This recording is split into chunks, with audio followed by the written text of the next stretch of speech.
6월달부터 시작을 했고 1심 사형 선고가 80년 9월 17일 이 당시는 기업령 때 불법행위죠. 기업령 보통법원에서 받았고 그 다음에 당연히 고등법원에 항소해서 11월 3일 그러니까 9월 17일 날 받았고 11월 3일이라면 한 45일 정도 만에 이제 고등군법회에서도 사형 선고 받았는 거죠. 그 다음에 당연히 여기서 또 이제 항소 대법원 상고를 했고 대부분 상고 이유서를 보면 뭐 이렇게 다 본인은 국가법을 위반한 사건에 대한 다음같이 상고일을 보충해서 진술합니다. 본인에 대한 국가법 방법부 위반이 내란 음모 등에 관한 법률적 측면에 대해서는 본인의 변호인인 허경만, 김동정, 박영호 씨 등 이 원심 판결의 부당성은 제가 잠깐 안내 한번 하고 해요. 저는요 5.18 문제를 다른 데서 풀기 시작하면은 많이 꼬인다고 봐요. 김대중도 특별하다고 보고 있고 김대중이 타겟인 것 같아요. 김대중이 문제예요. 역사 40년을 완전히 뒤집어 놓은 존재고 또 김대중한테는 사형 판결도 좀 있어요. 증거가 다 있기 때문에 거기부터 시작해야 되지 않냐. 그러니까 이 김대중의 이런 거에 대해서는 좀 면밀하게 알았으면 좋겠어요. 저도 5.18 지금 제가 헌법소원 내려고 하잖아요. 그 중심을 김대중으로 듣고 있어요. 사형 판결을. 기린놈 꺼줄게요? 아니 김대중 재판이 부당하냐 안 하냐 따지는 게 굉장히 중요하거든요. 굉장히 저쪽에는 내가 시기시기 5.18에 잘못됐다고 하는데 그리고 김대중 재판은 엉터리였다고 하는데 이쪽에서 사실은 김대중 재판이 정말 엉터리였는지 정당했는지 따져봐야 되는 거 아닙니까? 맞습니다. 그래서 근데 어쨌든 간에 김대중은 80년 9월 17일 날 1심에서 사형 선고 받고 2심에서도 11월 3일 사형 선고 받고 11월 20일 다시 대법원에 그 당시는 계엄령이기 때문에 1심하고 2심은 군법회의고 3심은 당연히 대법원이죠. 대법원에서는 이제 사실을 따지는 게 아니라 그게 옳냐만 따지는데 그렇게 해서 뭐 이거 상고기소 보냈는데 그래서 근데 김대중이 또 이제 뭐라고 이제 김대중이 자기를 합리화했냐면 자기는 뭐 죽음을 두려워하지 않았다 뭐 그런 식으로 하면서 뭐 어쩌고 해서 뭐 자기는 뭐 내가 믿는 하느님과 국민과 역사가 더 두렵기 때문입니다. 뭐 그러다가 마침내 나 자신이 아니라 국민과 역사의 심판이 나의 죽음에 의미를 부여할 것인 확신을 갖기 시작에 이르렀다. 뭐 결국 나는 죽음으로써 나를 죽이려는 사람들에게 이기는 것이다. 뭐 하여튼 뭐 자기가 무슨 순교자가 되는 것 같은 말을 하는데 내 죽음은 값일 것이다. 내 이생은 내가 강구한 바대로 아버지 하느님을 하여금 이 땅에 다시는 정치 보복이 반복되지 않도록 분명히 역사하시는 가장 확실한 재문이 되리라. 내 나라 내 민족은 화판에서 자라난 민주인 대가리 피가 더 붉고 화사하려고 물론 사후에 97년에 쓴 책에서 이렇게 자기를 자꾸 미화하는데 그리고 또 80년 3월에서 YWCA 이 연설은 굉장히 유명하고 김대중이 스스로 녹음해서 지금도 녹음 테이프도 있어요. 굉장히 길게 연설하는데 거기서 이런 말을 했어요. 토마스 제퍼슨이 말한 민주주의의 나무는 피를 먹고 자란다. 민주주의는 국민의 피와 땀을 흘리고 이것이 이루어진다. 이 말은 결국 하나의 슬로건이 아니라 진실한 것입니다. 과장하는 사실인 것처럼 이렇게 말을 했는데 그 다음에 또 뭐 예수님의 부활을 확신하는 것이 현재 나의 믿음을 지탱하는 최대의 힘이며 뭐 이런 식으로 자꾸 자기가 숭배하려고 했대요. 뭐 그래서 나는 내 운명이 어떻게 되더라도 모든 것을 하나님 주님께 맡기고 기분 뜻대로 자기 말을 매일 기도하면서 이것도 편지가 81년 1월 17일 가족한테 썼는데 근데 문제는 당일날로 전도할 때 살려달라는 편지를 썼는데 내가 가끔가다 이거 김대중 반성문이라고 해가지고 인터넷에 올리거든요. 그러면 저 전라도 애들이 무지하게 화를 내요. 내가 김대중이 평생에 반성문을 내가 알고만 읽거든 4번 썼는데 첫 번째는 누구한테 반성문 썼냐 유진산한테 했어요. 유진산한테 왜냐면 전당대에서 사기쳐가지고 유진산을 자르고 김용이 됐잖아요. 당을 팔아먹었다고 막 중상 모략했는데 나중에 진상조사에서 김대중이 모르겠다니 들어오니까 그때 사과를 한 적이 있어요. 그 다음에 두 번째는 김대중 납치로 돌아온 다음에 한미통을 가지고 말썽 피우는 박정희 대통령한테 또 반성문 썼어. 근데 그 박정희 대통령은 그걸 또 공개를 안 하더라고. 그 다음에 저기 전통한테 2번 반성문 썼는데 전통은 또 그거 즉시 공개를 하더라고. 그래서 이게 다 신문에 나온 거예요. 당시 신문 다 있는데 또 도서관 가니까 또 김대중 추종자들이 또 신문을 또 오려놨어요. 내가 제일 놀란 게 그게 하필 경향신문이 저쪽에 넘어가기 전인데 8, 9년 1월 달에 히로히토가 죽으니까 유일하게 김대중이 몰래 일본 대사관 가서 조문을 했거든요. 그거 우연히 경향신문 기자가 찍은 게 있어요, 지금도. 그래서 그 사진이 히로히토 앞에서 여러 번 있는 게 있는데, 내가 나중에 김대중이 당선된 다음에 도서관 가가지고 서초동 국립도서관 가가지고 경향신문 찾아보니까 연도라는 사진이 오래져 있어요. 설마. 아니 내가 그때 김대중 자료 쓰려고 가면은 전부 왜 그런 거 찾니 나보고 도서관 직원들도 전부 그쪽 편이야 그냥. 나 끔찍해가지고 진짜. 그래서 이거는 그 당시 모든 신문에 다 한 거예요. 그래서 대통령의 탄원서인데 여기서 재밌는 게 본적 서울특별시 마포구 동교동 주소 동상. 사람들 김대중이 저거 전라도로 하는데 왜 본적이 마포구 동교동으로 왜 돼 있습니까? 본적은 바꿀 수 있어요. 네, 이 친구가 본적을 여러 번 바꾸는데 강원도 출마할 때도 강원도로 본적을 바꾸더라고. 그러다가 62년인가에 바꿨는데 이때는 아마 마포구에 출마할 생각이 있었나 봐요. 근데 실제 63년 때 출마는 또 목포에서 했어요. 그러니까 이 친구는 본적이 62년에 마포구 동교동에서 죽을 때까지 이거였어요. 그러니까. 나 너무 황당해. 본적은 서울로 오는 게 나는 자꾸 전라도 사람이라는 게 난 그게 이해가 안 가요. 난 그래서 나중에 김대중 당선되고 순간에 본적이 이걸로 된 게 언제가 했더니 62년에 해가지고 내가 깜짝 놀랐어요. 이러면서도 맨날 전라도 행세합니까? 본적 뭐하러 바꿨어 그러면? 우리 서울이에요? 보통 상동인데 뭐. 서울특별시 마포구 동교동. 아니, 그런데 똑같잖아요. 주소하면 보통 상동을 쓰는데 왜 동상 그것도 동상이 뭐야? 상동을 해야지. 마포구 동교동이잖아요. 동상 위하고 같다죠. 위하고 같다. 아니 위하고 보통 상동 그래 하는데. 몰라요. 대중이는 한참 이상했습니다. 또 삐딱하게 또 동상이 또. 상동인데 그래가지고 이게 전통할 때 쓴 거예요. 대통령 각하. 이거 요새 한자도 못 읽더라. 본인은 국가보안법 방법법 내란 예비 음모 개헌 포고령 위반 사건으로 1위심에서 사형 선고를 받고 현재 상고 중에 있습니다.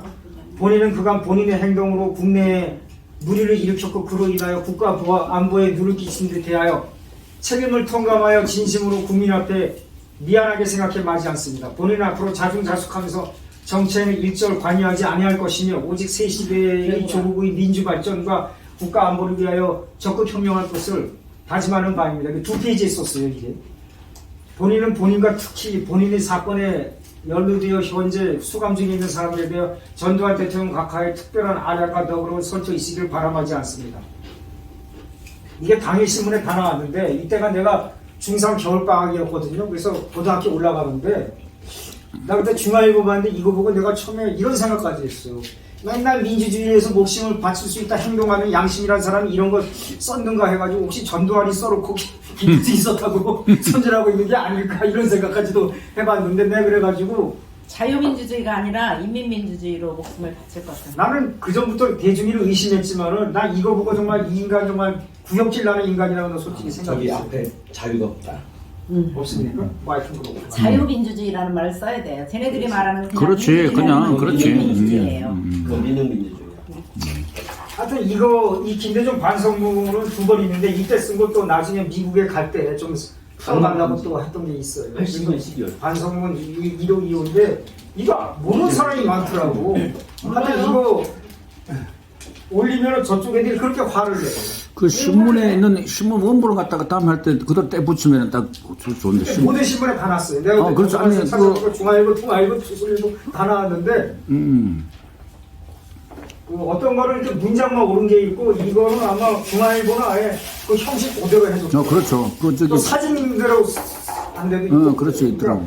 모르겠어요. 이것도 지금 그쪽 애들이 다 그냥 지원하는지 아닌지 모르겠고. 있겠지 뭐. 내가 그래가지고 이걸 대중이를 이걸 내가 책으로 내고 싶어가지고 80년에 돼서 한국인들이 굉장히 김대중 이 땅의 선조를 받아들이고는 잘못된 거다 해가지고 원고 작성한 건데 책으로 작성한 건데 하여튼 그래서 내가 대중이를 놀리기 위해서 이걸 썼어요. 월탄 삼국지를 있는데 월탄 박종화 삼국지가 60년대 70년대까지 굉장히 많이 봤는데 조조가 이제 관우한테 이제 적벽대전에서 패전하고 살려달라는 거 있지 않습니까? 그걸 내가 좀 인용해서 놀렸는데 이게 월탄 삼국지 내용입니다. 이게 이문열 삼국지하고는 꽤 다르죠. 한번 보세요. 이게 월탄 삼국지에서 조조가 관우한테 이제 화영도에서 살려달라고 하는 내용인데 한번 보세요. 이게 내가 인용하면서 좀 놀렸는데 되게 비슷하다 이거하고. 뭐 하여튼 월탄 삼국지 그대로 뭐 하여튼 뭐 이런 거죠 이게. 하여튼 뭐 조조가 눈물을 흘려 애걸하는 꼴을 보니 차마 조조를 죽일 수 없었다. 임장은 말머리를 돌려 군사한테 분부한다. 길을 비켜라. 조조는 살짝 틈을 타 달아난다. 뭐 어쩌고 하다가 조조이야 군사들은 낙하 땅에 엎드려 울면서 빈다. 장군님 그저 살려주십시오. 그러니까 이제 광장은 측은한 마음이 들었다. 차마 조조의 목을 벨 수 없었다. 하는 수 없구나. 한마디 긴타식하고 말머리를 돌려 다 놓아보냈다. 내가 이걸 인용을 했는데 그 다음에 이걸 가지고 또 썼어요. 김대중이 광주 학살의 원흉이라는 전두환에게 목숨을 구걸한 짓을 삼국지 연식으로 극화하면 다음과 같을 것이라고 내가 소설을 썼는데 이걸 올리니까 저쪽에는 진짜 화를 내. 이렇게 썼어요. 좀 하기가 좀 그런데 보세요.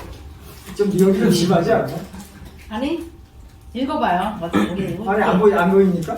아니 읽어줘야 돼. 읽어줘야 돼. 뒤에 뭐 시력이 안 좋아가지고. 전두환이 80년 4월 14일 중앙지 모작을 차지하여 표면에 부상하니 주위에서는 김대중에게 장애 정치활동을 자제하는 공고를 많이 했다. 이러한 공고에 김대중은 부채를 번쩍 들고 깔깔거리며 웃어댄다. 모든 참모들이 대중의 웃음소리에 소름이 끼쳤다. 불길하다고 생각했다. 선생님께서는 왜 또 웃으십니까? 사람들이 말하기를 전두환의 실권을 장악했다고 하죠. 내가 보기에는 직권은 어림없다. 그자가 나처럼 국민들의 광범한 지지라도 받고 있는가? 만약에 딴짓을 하다가 나의 지지자들과 학생들이 용납하지 않을 것이다. 더구나 나하고는 우처부터 비밀 접촉이 있었다. 실제로 접촉이 있긴 있었어요. 그러니까 정확한 이유는 모르겠는데 80년 봄에 그때 이제 부안사령관 시절인데 자기 부하이 6418이 이학봉문에서 김대중하고 한번 보자고 했었는데 나타나진 않고 대신 이학봉이 갔어요. 근데 한 말이 그렇게까지 좀 장애 정치 활동하다 하지 말라 이렇게 당부한 거였어요. 그러니까 정확하게 전통이 왜 김대중 만날 생각을 했고 나중에 포기하면 옆에서 아예 걔 만나지 말라고 해서 포기했다고 했는데 하여튼 그 전통 쪽에서 80년 봄에 김대중 쪽하고 약간의 접촉을 한 건 맞죠. 그래서 그때 접촉을 했던 무슨 정치인도 있고 해서 그 사람들도 증언을 하더라고요. 그래서 내가 왜 전통이 그때 부안사령관 시절에 뭐하고 김대중하고 만나려고 했을까? 왜냐면 YS나 김종필하고 전혀 접촉이 없었거든요. 하여튼 그거는 뭐 그런 거 있는데 그래서 어떤 사람들은 이런 말까지 음모론도 있어요. 전통이 김대중을 속였다.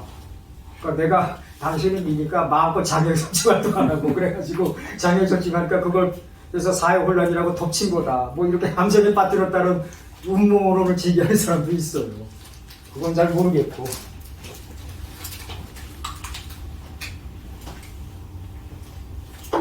그래서 내가 그냥 이거 좀 너무한데. 지금 그 내용은 뭐예요? 네? 지금 내용은? 뭐 화영도에서 조조가 관한테 비는 것처럼 내가 이 전두환한테 이 반성문 쓴 거를 뭐 화영도식으로 고치면 이런 거다라고 내가 한 거예요. 그래서 거의 모방을 했어요. 그냥 김문장 선생님 짤막하게 몇 줄로 저희한테 아니 근데 이거 내용이 너무 끔찍해가지고 해주세요. 더 재밌어요. 아니 그래서 이건 좀 어떤 사람이 이걸 읽더니 나보고 그래요. 대중이는 왜 이렇게 미워하냐. 너무 심하게 놀렸나 봐. 해봐. 그러니까 어떻게 했냐면 좀 길은 건데 우리 좀 기분 좋게. 보세요. 이랬어요. 굵은 것이 대통령 각하니 그저 김대중의 목숨을 살려주십시오. 대중의 대진 역다른 소리에 귀천이 얼얼해진 전두환은 상념에서 깨어난다. 두 아지는 측은한 마음이 들었다. 차마 김대중에게 사형 집행을 할 수 없었다. 그래도 엄포를 놓는다.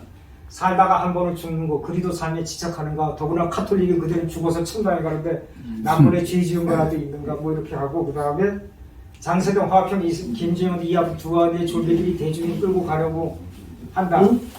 여기가 좀 끔찍한가 봐. 대중에는 이를 뿌리치고 포탑에 기울라 두 아들의 바지 저고리를 필사적으로 붙들고 늘어진다. 젖먹던 힘을 다한 대중의 괴력에 두한이의 바지가 찢어졌다. 대중이는 다시 두한이의 팬티를 잡고 늘어진다. 팬티마저 찢어져 두한이의 아랫대가 홀랑 벗겨졌다. 두한이의 휴지가 생긴 부활이다 보인다. 이 불길의 참사에 두한이의 부하들은 모두 눈을 찔끔 갑니다. 문득 대중이는 구약 출애굽기 4절에 한 구절이다. 출애굽기에 이 구절이 있는 걸 모르는 사람이 많아. 출애굽기 약간 나도 이 구절이 뭔지 모르겠는데 모세가 길을 떠나가다가 한 곳에 이르러 밤을 묵는데 야훼께서 찾아오시어 그를 죽이려 하고 하였다. 십보라가 불칼로 제 아들의 포경을 자르고 그것을 모세의 발에 대며 말하였다. 당신은 피로 얻은 나의 신랑입니다. 그러자 야훼께서 그를 놓아주었다. 그래서 십보라는 할례를 베풀어서 얻은 신랑이라고 말하였다. 나는 이 대목이 출애굽기에서 이상했어. 왜 갑자기 야훼가 모세를 찾아서 죽이려고 했지? 그 다음에 뭐 저기 포경을 자르고 했는데 이게 포경 의식을 안 한 게 죄를 지었다고 생각해서 그런 건가? 뭐 하여튼 그런 건데 정결 예식으로. 뭐 그래가지고 그러니까 대중이가 영감을 얻어서 필사적으로 붙들었다. 대중이는 안간힘을 신체의 일부가 떨어져 나가는 듯한 고통에 두한이의 표정이 일거리지도 못해 쭈그러졌다. 이게 끔찍하고 애들이 그냥 붙잡고 늘어지니까 내가 뭘 붙잡았는지 말을 안 했어요. 저는 소설이 있다. 내가 지은 거예요. 이게 소설이죠. 예, 당연히죠. 소설. 재밌는데? 재밌는데 익살스러워. 방송물이 삼국지식을 하면 이런 거라고. 그렇죠. 예, 그래서 뭐 내가 그 걔들이 주는 그 님을 위한 행진곡도 내가 하도 듣기 싫어가지고 내가 전두환이 작사 작곡한 대머리를 위한 행진곡이라고 내가 했다면서 그러니까 가사도 고쳤어요. 사랑도 명예도 이름도 남김없이가 아니라 사랑도 명예도 머리카락도 남김없이. 이게 대머리를 위한 행진곡이라면 그럴듯하지 않습니까? 평생 빛나야지 뭐. 그래서 내가 그랬어요. 부하들이 그런 거야. 큰형님 각하 대중이는 용서하시오. 옥체를 보존하소서. 동합수술비가 아까워서 떠드는 거야. 이거 수술비를 마련해야 되니까. 그러니까 뭐 이런 얘기죠 한마디로. 그러니까 이게 굉장히 전두환 김대중 지지자들이 보면 끔찍하게 미워지는 모양이에요. 하여튼 내가 이거 보여주니까 왜 이렇게 김대중을 미워하냐. 명예훼손. 근데 그런 거 고소는 안 당했어요? 아니 쟤들 보기 이거 덮어주고 싶지 않겠어요 저기. 왜냐면 많은 한국인 중에서 김대중 반성문을 아는 사람이 소수예요. 김대중 그렇지. 아니, 그 신문에 났죠, 그때. 신문에 다 나는데 한국 사람들은 뭐 1년이면 다 까먹잖아요. 1년 지나면 다 까먹죠. 그러니까 그 다음에 이런 게 있어요. 이게 상식의 오류인데 내가 그 2000년 이후에 내가 아는 사람마다 두 가지 질문을 했는데 모든 사람이 안다고 해도 잘못 알고 있는 게 있어요. 내가 이랬어요. 김대중이 도대체 구체적으로 뭐로 사형 선고를 받았습니까? 왜냐하면 한국에서 형법 중에서 사형 선고가 가능한 죄는 한정돼 있거든요. 많지가 않아요. 한국은 절도죄로는 사형이 당연히 안 돼요. 한국에서 사형이 가능한 거는 일반 범죄는 마약하고 집회 비조 이런 거는 사형이 가능합니다.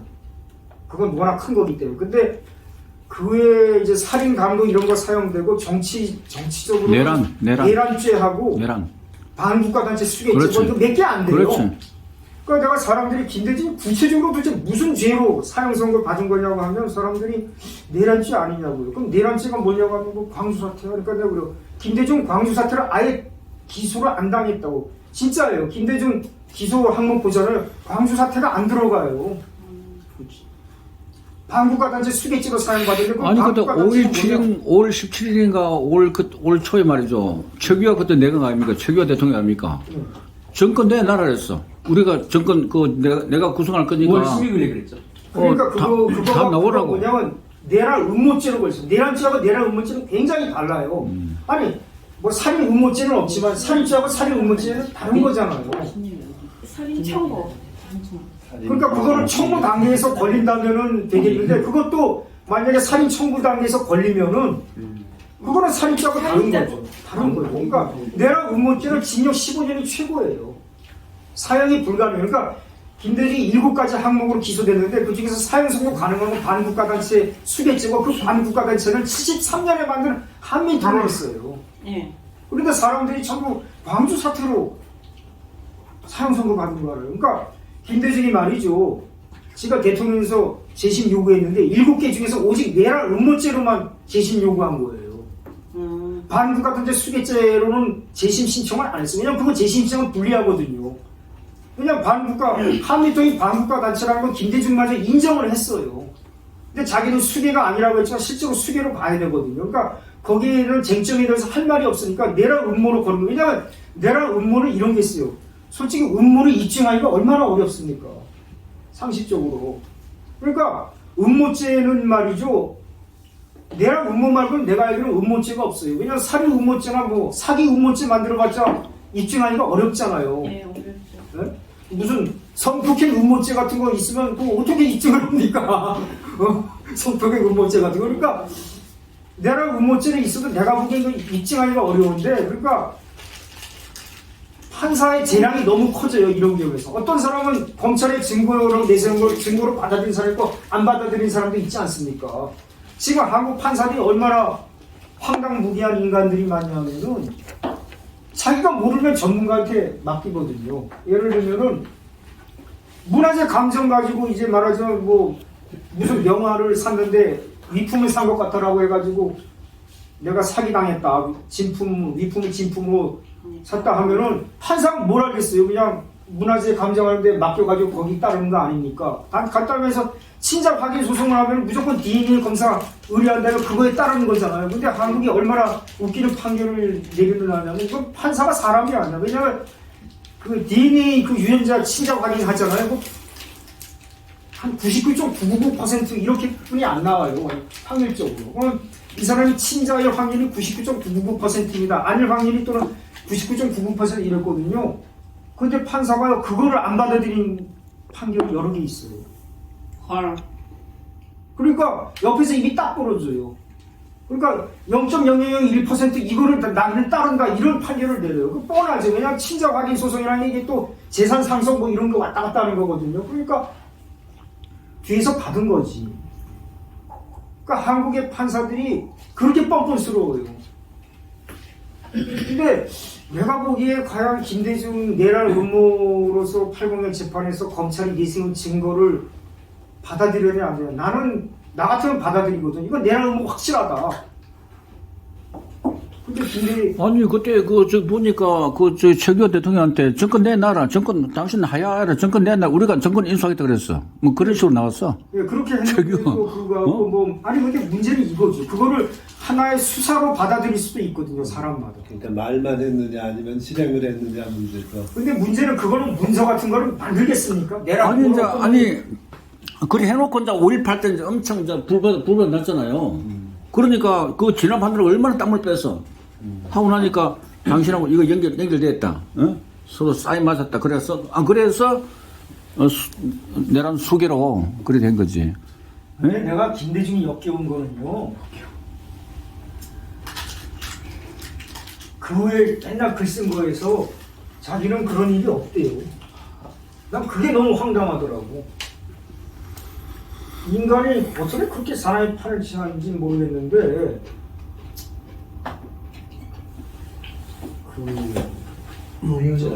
지나가는 것 같은데. 아니 뭐 난 이 말 자체가 너무 웃겨요. 나는 카톨릭 신자라는 데 대해서 굉장히 자랑스럽게 생각하고 또 내 생활에 완전히 배어 있어요. 그래서 나는 어떤 화난 일이 있거나 억울한 일이 있으면 누구를 미워하거나 원망하지 않습니다. 또 아주 어려움이 생겼으면 예수님하고 상의하면 반드시 해답을 주셔요. 그것은 미신적으로 하는 것이라 내 양심에 예수님이 와 계세요. 그래서 내가 그랬어요. 그러면 옛날에 대통령 출마하고 안 하겠다고 하고 나온 것도 예수님하고 상의해서 한 건가? 근데 졌잖아. 예수님이랑 상의해서 출마했는데 증거는 뭐야 이거 예수님한테 사기당했어? 그 다음에 하여튼 정계 복귀고 다 한 건가? 근데 이제 그건 그렇고. 그래서 또 그래요. 또 이 친구가 신동은 80년 4월에 쓴 건데 그날 저녁 기도를 하면서 예수님과 상의한 결과 죽을 때는 올바르게 죽어야 한다를 결심하게 되었습니다. 그런 결심을 하게 된 데는 죽은 광주 사람도 중요하지 두 가지 있었습니다. 첫째는 우리 후손들을 배반했었고 둘째는 내 자식들한테 수치를 당했었다는 것입니다. 당시 그 밖에도 여러 가지 얘기했지만 여기서는 비겠어요. 그 외에도 그 사람들이 여러 번 같은 죄를 지어 죽기로 끝내 거절했습니다. 타협이 안 되겠다 싶으니까 일사천리로 재판에 대해서 나는 영원히 죽는 줄 알았어. 이렇게 파렴치하게 말을 해요. 어떻게 된 게. 자꾸 자기는 감옥에서 내가 죽겠다고 작정하고 나서 마음이 편했던 거는 내가 비록 현실 투쟁에서는 패배했지만 역사를 통해서 반드시 이긴다고 생각했기 때문입니다.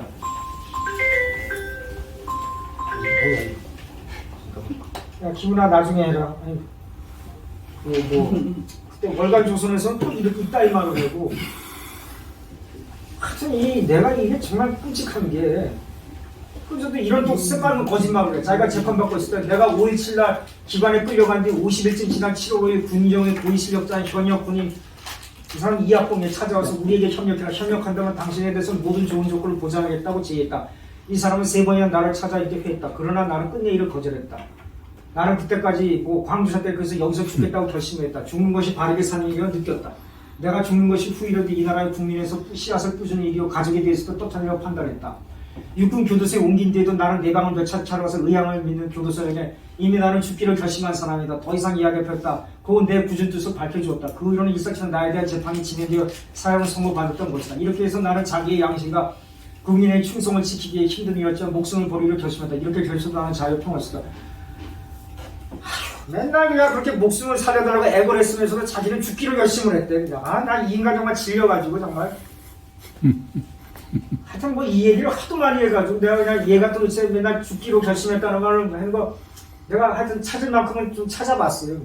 맨날 자기를 죽기로 열심히 했다. 쟤들이 협조하면은 살려주겠다. 다 거절했대 그냥. 에휴. 하여튼 난 세상에 이렇게 뻔뻔한 인간들이 있나. 그럼 맨날 하는 말이 이거잖아요. 나는 무엇이 되리냐보다 어떻게 사느냐를 일생의 원칙으로 삼아 그렇게 살려고 노력했습니다. 어쩌고 하면서. 그러나 최대의 관심이 국회의원이나 대통령이 될 때 있었던 것이 아닙니다. 다만 어떤 경우에도 올바르고 의미 있게 사는 것을 내 딴에 내세우고 살려고 애썼습니다. 착한 자들이 하는 말이야. 아휴, 난 얘는 정말 어쩌고 저쩌고 하여튼 얘가 하는 말 중에서 사실로 받아들일 수가 없는데 얘 제자들이나 얘 추종자들도 다 똑같아 보니까. 난 그래가지고 대한민국에 인격 파탄자가 이렇게 많은지 몰랐어요. 내가 보기에는 최소 1000만이야 1000만. 얘들은 구제불능이라서 야 같은 민족이라는 게 창피하다. 내가 이 얘기를 자꾸 하는 게 생각해 보세요. 이게 숫자가 왔다 갔다 하는데 8.15 해방 당시에 남북한 합쳐가지고 일본인이 몇만 사람이냐 70만이라고 잡는 사람도 있고 30만이라는 사람도 있어요. 70만이나. 근데 그 사람들 말이죠. 북한에서는 그 엔지니어들은 붙잡았어요. 공장을 돌려야 되니까.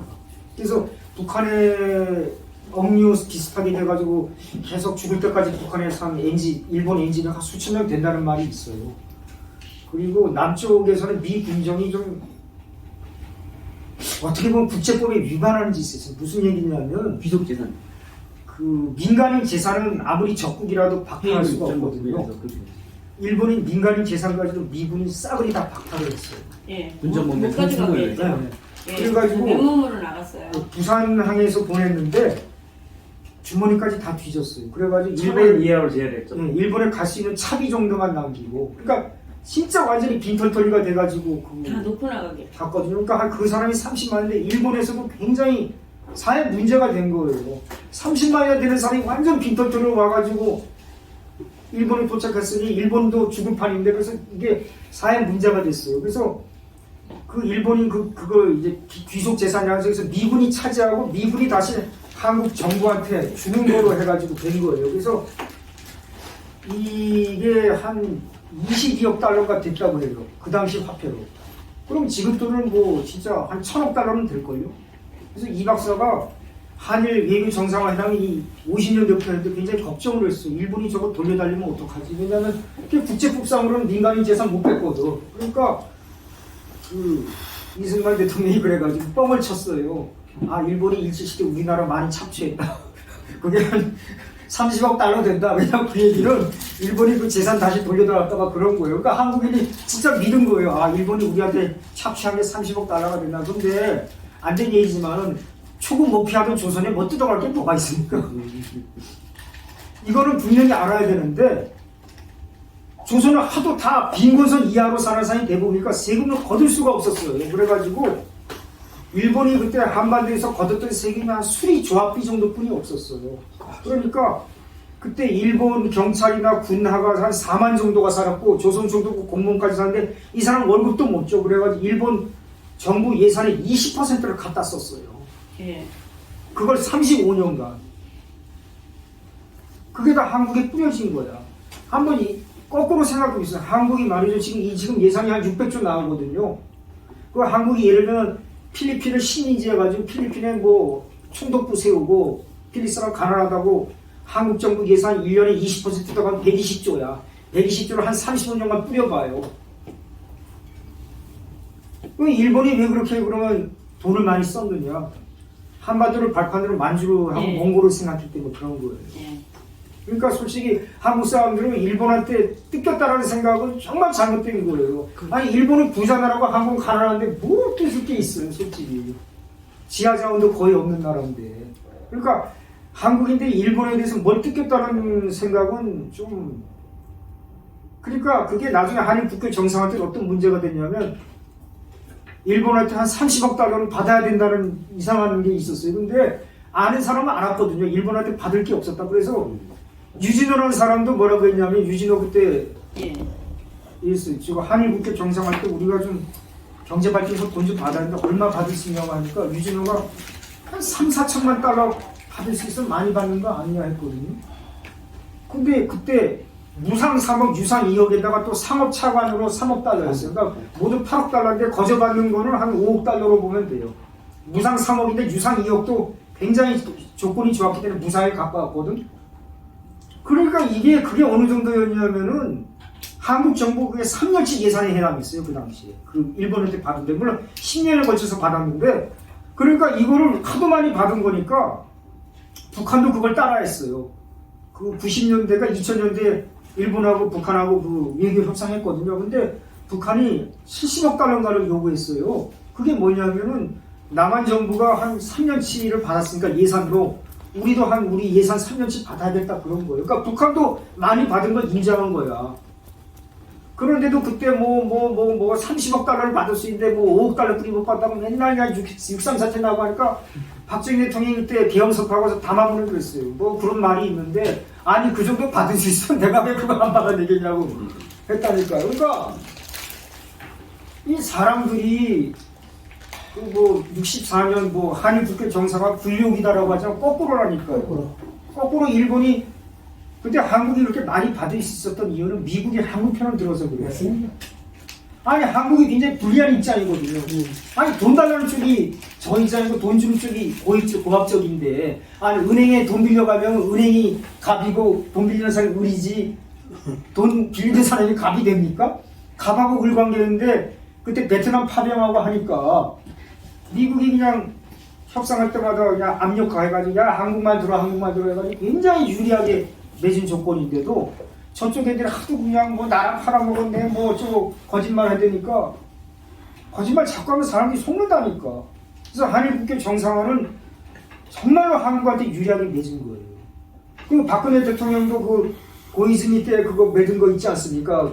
그것도 일본에서는 이렇게 굴욕적인 걸 맺을 수 있냐고 할 정도로 한국한테 유리하게 맺은 거였거든요. 그런데도 해가지고 쟤들 펄펄 뛰잖아요. 그랬다가 문재인 짓고 나서 딱 해보니까 굉장히 유리하게 맺은 거냐니까 다시 옛날로 돌아가자고 하니까 일본이 근데 그때 문재인 정권이 자기 스스로 사기꾼인 걸 드러냈어요. 어떻게 드러내냐 비밀리에 그걸 무슨 이상한 제안했어요. 무슨 제안인지 아세요? 문재인이 맨날 떠들었잖아요. 전범 일본의 전범 기업에서 돈 받아가지고 위안부 하나한테 줘야 된다. 이게 말도 안 되는 거거든. 그러니까 문재인 애들이 사기꾼이니까 비밀리에 이 말한 거야.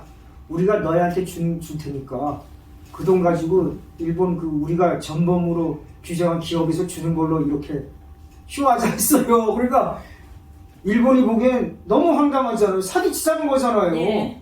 그러니까 일본이 어이없어가지고 쫓은 다음에 나중에 사실은 문재인 정권 이런 제안을 했다고 폭로했어요. 예. 그러니까 이게 국제 협상에서도 사기를 치니 그러니까 일본에서 그랬어. 저놈의 새끼들은 얼마나 사기를 치길래 창피해서 어떻게 그런 말을 해요. 야 우리 사기치자. 거기서 칼로 달자. 이제 그러니까 일본 애들이 볼 때는 저 정권은 좀 정신이 좀 이상한 정권이라는 거예요. 미쳤네. 세상에 나 어디 나라가 협상할 때 야 우리 짜고 사기치자 그런 이상한 정권이 하여튼 저쪽 애들은 그런 애들인데 이게 다 대중이 본받아서. 근데 이 제가 그 말하는 게 이거 한꺼번에 이거 저는 김대중 생각할 때요. 저기 보면 양심적인 발언이 많이 나와요. 신앙적인 발언이. 근데 김대중은 그 사회주의 안에서 저런 행위를 하는 것 같아요. 그렇죠. 네. 아니, 내가 보기엔 이 친구가 카톨릭 기대하게 장년한테 붙었기 때문에 그래요. 김대중이 어떻게 정치에 뛰어드냐면은 장면 부통령 시절에 56년인가 접촉하는 데 성공을 해요. 그때 김대중이 돈이 부지 많았어요. 왜냐하면 이 친구가 적상기업 물려받아가지고 그 목포 회원인가 가지고 돈을 많이 벌었거든요. 그러니까 아니 모든 정치인은 돈이 많이 있으면 좋기 때문에 물주가 오면은 받아들이게 돼 있어요. 그래서 근데 장면이 카톨릭을 열심히 믿으니까 내가 보기엔 장면의 제자가 되기 위해서 카톨릭 세례 받은 거예요. 이유는 딴 이유가 없어요. 제가 좀 이렇게 그 뒷면에서 들은 이유는 카톨릭이 그래서 걔네들이 다 카톨릭 영세명들을 다 갖고 있어요. 그 중심 세력들은요. 근데 그 이유는 김대중 시서부터 시작해가지고 카톨릭 안에서의 그 보호받기라고 저는 들었거든요. 내가 보기에도 말이죠. 종교의 보호를 받으면 개신교보다 카톨릭이 나아요. 왜냐면 교황청까지 연결이 되기 네네. 때문에. 그러니까 그리고 교황청은 대사관도 갖고 있고 추기경이 되면 대사잖아요. 그런 정치적인 힘도 갖고 있기 때문에 이용해 먹기가 굉장히 네, 좋습니다. 개신교는 그거 교회 하나 달랑인데 개신교 교회 전체 차에서 누구 보호 안 해주잖아요. 그러니까 내가 보면 임중석이니 뭐니 자꾸 카톨릭 네네. 세례 받으니까 전부 카톨릭의 보호를 받으려고. 걔들한테 교황한테 그냥 우리는 좌경 영공으로 몰렸습니다. 조작이다 이렇게 떠들면은 그쪽에서 신경을 쓰고 보잖아요. 그게. 그러니까 참 대한민국 카톨릭도 진짜 큰일이에요. 원래 카톨릭 교회가 기독교가 아니에요. 보통 기독교라고 하면은 예, 그렇죠. 모든 그러니까 영향력을 갖다가 교황이라는 예수님을 대리하는 우두머리가 교육도 하고 정치도 하고 그리고 교회도 운영하고 그런 거를 다 우두머리가 되는 게 아니라 정령을 받은 사람을 길러내 갖고 그 사람들이 영향을 미치는 건데 카톨릭은 실질적으로 교황이 정치고 교육이고 의료고 다 관장하게 되어 있는 하나님의 대리자입니다. 그러니까 이게 뭐냐면은 기독교라고 할 수 없는 하나의 우상숭배 종교 체제로 되어 있습니다. 참 교회 동서분열할 때도 그 콘스탄틴이 높이 더 높았는데 동로마 제국이 멸망하니까 완전히 그냥 교황 위상이 더 올라가 어떻게 되냐. 아유 진짜 끔찍해가지고. 오늘은 저기 김대중 그 재판 관련 얘기하시는 네, 근데 그리고 내가 그랬어요. 그래서 한국인이 모두가 잘못 알고 있는 게 김대중 내가 이제까지 만나서 김대중이 구체적으로 무슨 제목으로 사형 선고 받았냐 했으니까 반국가단체 수괴죄라고 알고 있는 사람 단 한 명도 없었어. 단 한 명도 없었어. 한국가단체 수괴죄, 수괴요. 막 그 반국가단체 73년을 만든 한민통이에요, 한민통. 그래서 그게 지금 그 심재철이가 그 2021년도에 나름대로 양심선언을 했어요. 내가 배반한 것이 아니다. 네. 희호 누구죠? 이희호 여사가 그걸 풀었다.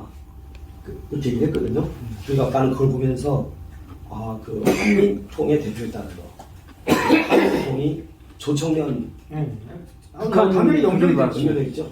그래가지고 거기로 그 매월 1,000만 원씩 1억 원씩 하고 있는데 하여튼 꽤 많이 받았어요. 1,000만에서 3,000만 원씩 저기 매월 1,000만 원. 예예. 그러니까 이제 우리나라 돈으로는 한 1억이지. 1억 정도. 이것을 이건 더 많이 받기도 하고 계속 받아왔어요. 그런 상태에서 한민통에서 받으면서 그 돈으로 국민연합하고 그다음에 정동현에게 돈을 주잖아요. 500만 원. 네네. 실제로는 더 되겠죠. 그거 실은 그런 거는 똥값이죠. 솔직히 500만 원이라고 받은 돈 어떻게 생각하면 다 파헤칠 수 있겠습니까? 네. 그러니까 그렇게 현금 보면 망치게 하면 얼마 받은지 모르죠. 훨씬 더 줬을 거예요. 그래서 저는 김대중 부분을 이렇게 판결난 부분 가지고 얘기를 하면은 5.18은 이 그 김대중의 이러한 그 내란 음모 이런 걸로 인해서 부득이하게 계엄이 선포된 거다. 그래서 5.18은 헌정시서 파기가 아니다. 그러니까 여기서 그러니까 쟁점으로 그러니까 가야 저는 잠깐만요. 제가 이제 저는 계속 이걸 이제 들으면서 어떻게 하면은 우리가 확실한 증거를 가지고 이길 수 있는가. 그런데 이기는 것도 너무 크게 하면 못 이겨요. 그런데 이제 정확한 거, 5.18 특별법에 12.12하고 5.18은 헌정지서 파괴다, 그 문구. 그래서 그거 하나에 대해서 이것은 위헌이다. 반론을 제시를 해야 되는 거죠. 그렇죠. 네. 얘기하고 UN 인권위원회도 가고 대통령실에도 가고 정리를 좀 잘 해가지고 그래야 되지 않나 싶은 거예요. 근데 거기부터 이렇게 균열을 시켜서 네, 좀 김대중을 재평가라는 걸 해줘야지 너무 그림을 근거 없는 거 잡으면요, 근거 없이 잡으면은 공격을 당해요. 그런데 김대중 재판을 계속 그게 네. 부당한 재판 아니었다고만 네. 하면 돼요. 그러니까 그쪽도 별로 할 말이 없어요. 아니 생각해봐야 될 게 5.18 기업 학대 조치를 할 수 있는 권한 있는 사람이 최규하 대통령이잖아요. 그렇죠. 최규하 대통령이 국무회의를 통해서 의결해 갖고 선포한 건데 그게 헌정질서 파괴일 이유가 없죠. 그렇죠. 그리고 또 이게 네. 더 중요한 게 당시에 최규하 대통령 연설문을 읽어보면 5.17 전국개헌 확대 조치는 자신이 했다고 그랬지 전두환이 했다고 하진 않았어요. 네, 그리고 또 하나는 뭘 생각하냐 하면은 그러고 계엄군을 광주에 투입한 게 옳으냐 틀리냐 하는데 계엄군이 국민의 기본권을 탄압하러 들어갔으면 헌정질서 파괴라고 할 수 있거든요. 그런데 이미 폭동이 일어난 상태 안에 그렇죠. 무기도 들고 네. 그러면 투입한 것도 옳은 거죠. 헌정질서 파괴가 아니라 질서 유지를 위해서 위해서 보낸 거니까. 그리고 내가 국민 보호를 위해서 그 지역에 이 책을 좀 받았는데요. 김대영 씨가 지은 거예요. 김대중이요? 김대령. 근데 5.18 때 전남대 정문에서 사건이 터졌잖아요. 돌 던지는 거. 돌 던진 거. 그때 이렇게 정문을 가로막고 있었던 그 부대가 여기 김대령 씨는요. 그게 전투경찰이었다고 그러는데 공수부대로 알고 있죠. 어디를 맡고 있는데요? 전남대. 전남대 정문에서 조선대하고 전남대에서 했습니다. 그렇죠. 그러니까 조선대하고 지만원 씨는 공수부대가 거기 막았다. 그리고 공수부대가 쫓아가서 막 때리고 그랬다. 이렇게 얘기했거든. 지만원 책에는. 네. 근데 여기는 아니다. 공수부대는 그 후에 들어왔다. 네네 그 후에 들어온 걸로 알고 있어요. 여기 이 책에는 네네. 그러니까 이 한국인들이 잘못 알고 있는 것 중에 그러니까 지금 말하는 얘기가 중요한 것은 뭐냐면은 저쪽에서는 공수부대가 민간인을 그냥 투입했다는 거잖아요. 그리고 그 공수부대는 장들이 다 전두환 수석들이고. 아니 저쪽에도 이런 게 있어요. 일단은 계엄령선포되면 집회 못 하거든요. 그러니까 해산을 먼저 요구했어요. 그러니까 해산을 요구했는데 애들이 해산 안 하고 몇백 명 모인 상태에서 돌을 먼저 던졌거든. 그 다음부터 몽둥이 이렇게 된 거였어요. 그래서 난 여기 우리 물어보고 싶은 게 있는데요. 여기 책에 보니까요. 전남대 정문 9시인가 거기서 지키고 있었잖아요. 거기서 돌 던지고 해가지고 머리 깨지고 해서 시간 됐는데 그게 공수부대였나요? 아니면 전경이었나요? 공수부대. 여기는 전경이라고 나오고. 공수부대. 그 당시 전경이 없었을걸요. 아니 하여튼 그 당시에 뭐 이 책에는 전경이라고 나오고. 일단은 계엄군이 와가지고 해산 요구하면 해산해야 돼요. 그냥 계엄령 하니까요. 근데 공수부대가 왔거든요. 그 다음에 한국 사람이 잘못 알고 있는 게 이제 YS아들 김현철이 구속되지 않았습니까? 뭐로 구속되냐면 상위단 한보에서 뇌물 받은 거로 알아요. 근데 그래도 김현철은 그래도 돈은 안 받았어요. 그럼 뭐로 구속됐겠습니까? 뭐로 구속됐어요? 응? 뭐로 구속됐어요? 거기요? 조세포 탈죄예요. 조세포 탈죄. 그게 뭐겠어요? 그게 납치를 뭐냐면 안 이 한국 정치 자금 얘기인데 이런 게 있어요. 한국은 대선 때 진짜 돈이 엄청 쓰거든요. 그러니까 YS가 92년 자기가 여당 후보로 나서가지고 그걸 보고 놀래가지고 야, 선거가 이렇게 돈장친가 해가지고 놀란 거예요.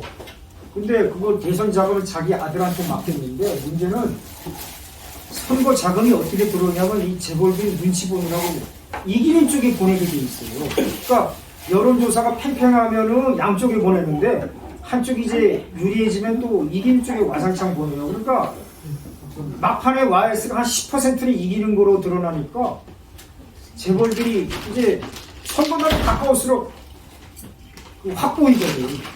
선거날. 그러니까 야 이거 YS 티못이 된다고 하니까 그냥 선거 직전에 그냥 와르르 돈이 온 거예요. 그러면 선거 직전에 돈이 와르르 오면은 쓸 시간도 없잖아요. 3일 남겨두고 막 재벌들이 막 돈을 막 송금시켜 주는데 그 다음에 또 당선되면 다음날에 또 당선 축하 미팅하고 와르르 와요.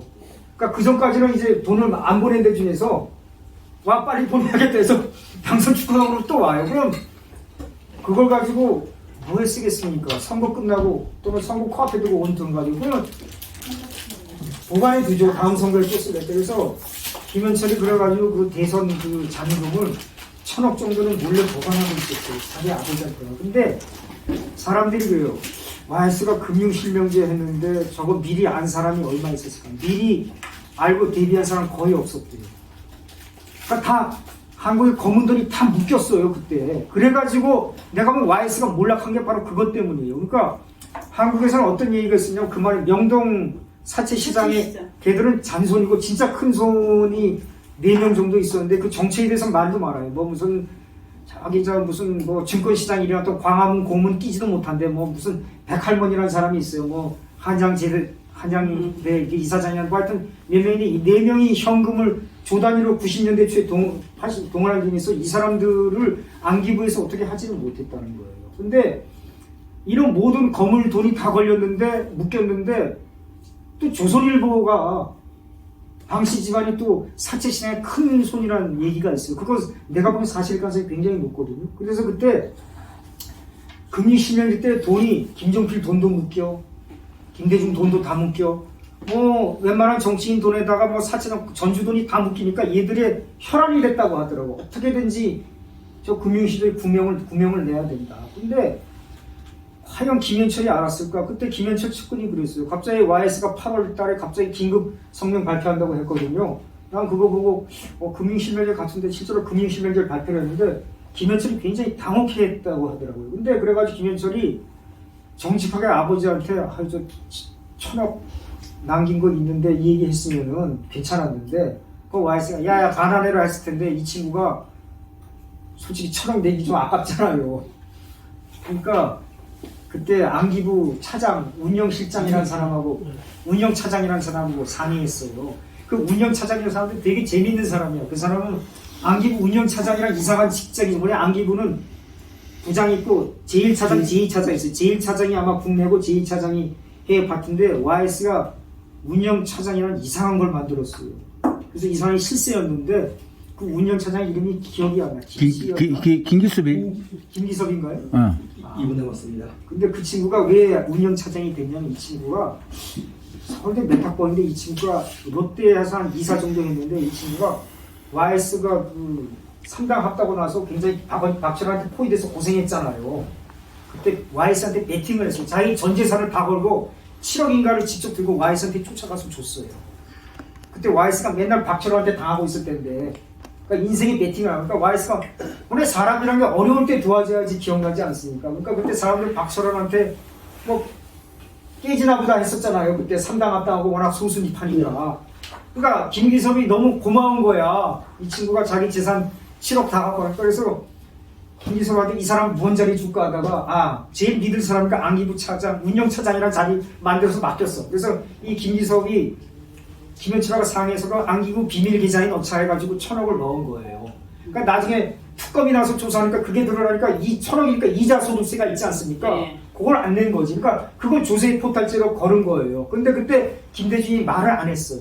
왜 안 했느냐? 그 얘기 크게 뜨자면 김대중 비자금이고 뭐 다 나오니까. 그러니까 그 김현철 구속사에는 좀 조세 포탈죄 그 이자 소득세 안 낸 거지 뇌물은 없었어요. 근데 사람들은 다 한 번 뇌물로 걸린 거로 알아. 우리 작가님 오늘 뭐 하셨어요? 아니 하여튼 내가 그 김대중 그 재판은 억울한 게 아니다라는 말을 하고 싶어요. 오케이. 잠깐만요. 그 김대중 재판에 대해서 그러면 조금 더 상세하게. 저 이렇게 좀 듣고 싶어요. 다음 주에 그럼 뭐 하실 거예요? 그 김대중 재판 얘기 더 하죠. 그게 좋아요. 왜냐면 한미통 얘기를 해야 되기 때문에. 좋아요. 그- 그렇게 하고요. 한민통 관련해서 실제로 1978년에 대법원에서 77년. 78년이죠. 77년으로 하면 800인가? 77년 윤호동 그분이 기자회견하는 연도고 78년도에 대법원에서 그게 반국가단체로 반국가단체로 규정했는데 이게 아직까지는 유죄가 되고 있잖아요. 그 아직까지 유효해요. 그러니까 지금 저기 저 DJ 판결문 이런 거 내용을 좀 그 다음 시간에 한번 좀 디테일하게 세밀하게. 해주세요. 오늘 얘기가 지금 다른 데로 갔어. 박철원으로 갔어. 아니, 왜냐면 한국에서 말이죠. 사람들이 너무 잘못을 알고 있는 게 너무 많아서. 너무 많아요. 그러니까 나는 그 인간들이, 사람들이 좀 잘못 알고 있는 뭐 상식이나 지식은 많다는 걸 알았지만 내가 대중이 직관대 글 쓰면서 찾아보면서 이렇게 잘못 알려진 게 많은지 몰랐어. 나도 그냥 막연히 김대중이 좀 팔공명 재판이 좀 억울한 게 있지 이 정도로 생각을 했는데 내가 자료 찾으면서 억울한 거 하나도 없는데 이 생각이 들어가지고 내가 놀랬다니까요. 그리고 그때까지만 해도 나도 김대중이 반국가단체 수배죄로 사형 선고 받는지 몰랐어요. 그냥 막연히 뭐 광주 사태니까 아마 내란죄로 사형 선고 받았겠지. 근데 내란죄로는 아예 기소가 안 됐더라고요 보니까. 그러니까 세상 사람들이 다 그냥 그렇게 생각해도 그게 옳은 게 아닌 게 많아요. 가만 보면. 그래서 이제 일단 우리 그래. 그래서 이런 자리를 마련해서 아니 그리고 잠깐 우리가 좀 하나 알아야 게 5.18에 대해서 말이죠. 북한이 요새도 북한 자료도 봐야 되거든. 북한. 근데 그 부분이 그 지금 5.18 부분은 좀 이따 얘기를 해야 돼. 아니 그래 왜냐면은 우리 급하니까 그 5.18에 지금 뭐 다음 주에 뭐가 있다며요? 그 이동욱이가 이동욱이가 뭘? 5.16 혁명 5월 16일 아니 다음 주 평원에서 하고. 수요일 날 세미나가 있죠. 어디 있어? 수요일날? 아 그래도 5.18에 대해서 그분 거기 그 북한의 그 김일성대를 졸업하고 그 저기 선동부에 있다가 탈북한 사람이 있거든. 그 사람이 말하기를 부동국? 5.18이 지나가지고 그 북한의 그 노동신문이 있고 북한 이 간부들이 보는 신문이 있다 그러네. 그 참조신문 있다 그러네. 참조신문. 시당군 그렇게 이제 간부들이 보는 신문에 5.18이 끝나고 나서 김일성이가 전두환이라는 놈 때문에 이 성공 못했다고. 김일성이가 저 간부들한테 그리 말했다 그러거든. 그때 참조 할 만해. 우린 이렇게 좀 접근해야 될 것 같아요. 여기 있어. 뭐 북한 문제도 그렇고 5.18 문제도 그렇고 이런 책으로 다 나와 있어요. 증거는 철철 넘치는데 그 어떻게 우리가 저 이런 부분에 대해서 접근을 해야 되는지 그리고 승산 있는 것은 무엇인지 그런 네, 것을 그렇죠. 좀 찾아서 해야 되는 네. 것이 아니냐. 그렇죠. 대체적인 거. 제가 볼 때는 이게 그러니까 너무 막 너무 저도 막 포괄적이로 이렇게 말고. 그 강성은 아니거든요. 강성 같으면서도 이길 싸움을 싸우지. 그 입증도 못하고 해가지고 하면은 그 이게 그냥 밀어버리는데. 그러니까 그런 측면에서 볼 때 그 김대중 그 판결문하고 내라는 뭐 이런 거 하고 한미통 그리고 내라는 뭐 그런 거 하고 또 그 5.18은 그 헌정시대 파괴가 아니었다. 아니지.